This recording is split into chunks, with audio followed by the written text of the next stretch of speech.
Hey guys, Brandon Willem with CCM Magazine. Today we are hanging out with Point of Grace. How are you guys doing? Or girls, I should say. Yes. Girls are doing good. These girls are great. It's a big week for you, busy week.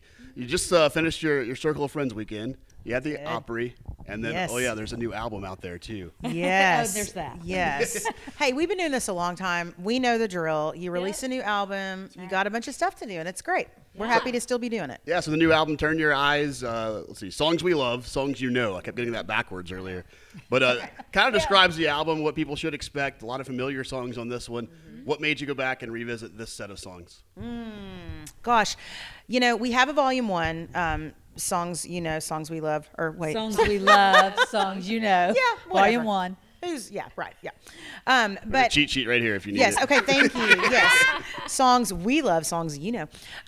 But we really, the old hymns are so important to us, and I feel like they've kind of been losing their place in a lot of church services in the past several years, and so we really wanted to just document and preserve some of our favorite hymns, like Turn Your Eyes Upon Jesus, It Is Well With My Soul, things that have spoken to us through the years, and just kind of putting a new spin on it. And so that's kind of the emphasis of the idea for the album. And then there's so much great, you got the modern worship and you've got the hymns, but you've got these iconic songs that kind of happened in between, like Rich Mullins' Awesome God. And so we it's a very eclectic mix of music on there. Then we've got some modern worship like Waymaker, things that we do in our live show right now. It's just kind of a mix of that, and then even a song that we wrote. So there are a lot of familiar songs on this one, but as you mentioned there it kind of kicks off with an original song that you co-wrote, I think, with a very, very busy lady who I keep seeing her name everywhere right now, Cindy Morgan.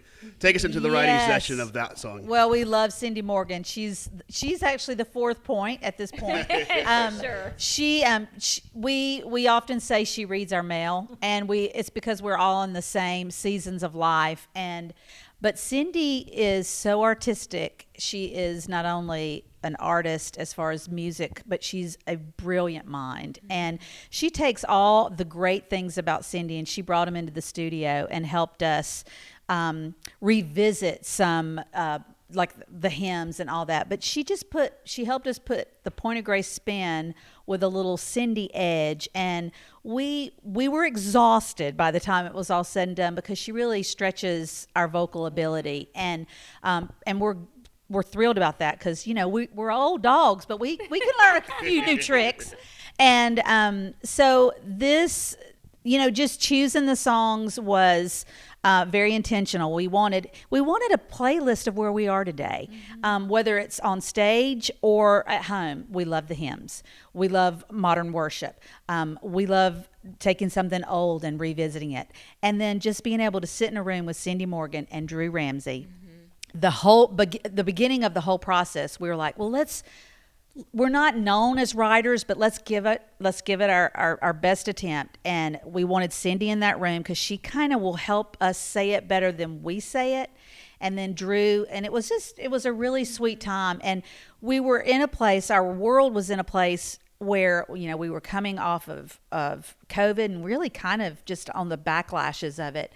And our world was just it's just been in a rough spot. And so when we came in that room together, Cindy asked us the question, what's on your heart? And all of us were in the same place of, I'm scared, or I want to know that all of us are invited into this world of who God is, who Christ is, what he's done in our life. And Cindy was just one of those people that said, she was talking about how she had just finished a conversation with somebody, and it was like, we're all invited to the table. And so from that, we just jumped into this message of, we're all invited, and not only are we invited, we belong there. And what does it look like? Let's sing that message. And so At the Table came, and we liked it. We wanted it to be up. We were like, we don't need another sad ballad. Everything's sad right now. Our world is sad. We want some joy. And that's what I love about the record, is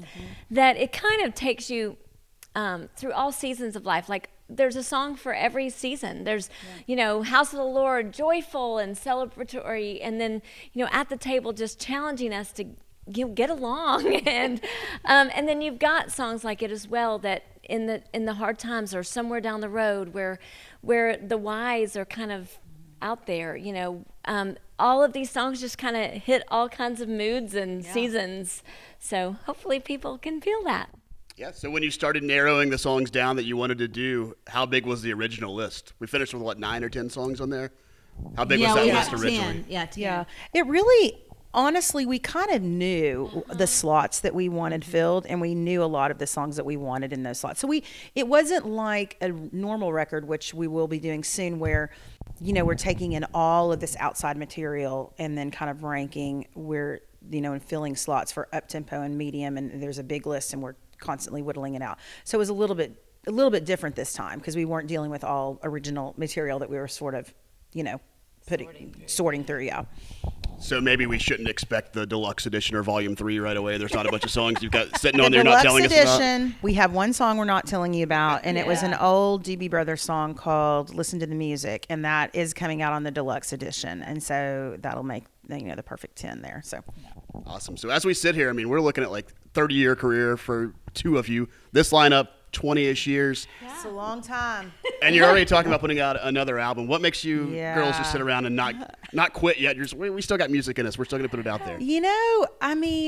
We've always said, we'll never break up. We'll just, as long as the phone keeps ringing, we'll keep going because we love to do this. As long as the vocal cords hold up. Well, that's true, too. Yeah, there's that. That's something that we do take for granted sometimes that we don't need to because, gosh, anything can happen. But if you can hang on for maybe 3 or 4 more years, AI and that technology should be there where you can just stand there. That's a good point. So we can basically just retire. Hang on. Yeah, just hang on. Yeah. So, but I think that's what keeps us going, just our love for God and our love for people, and that the message is important. And we've kind of got fresh wind in ourselves in some ways because now we're empty nesters, except for Lee. She's got one still at home, but for the most part. And so it's a little easier to leave home and we have a few less things that are holding us back, like, ball games and, school stuff and all of that stuff. And so we're really just dealing now with Lee's child schedule instead of 6 kids and so anyway it's a little easier now. Are they to an age now where the guitar techs and stuff are getting cheaper because you're using your kids? I have not thought of that. Yeah, but I think you're onto something. Yeah, for sure. Well, the new album is out now. It is Turn Your Eyes. We'll get it right here. Songs we love, songs you know. Yes, that's right. Volume 2. And there might be a deluxe version coming. Yes, it might be there called will be. Volume 3. We'll see. Yeah.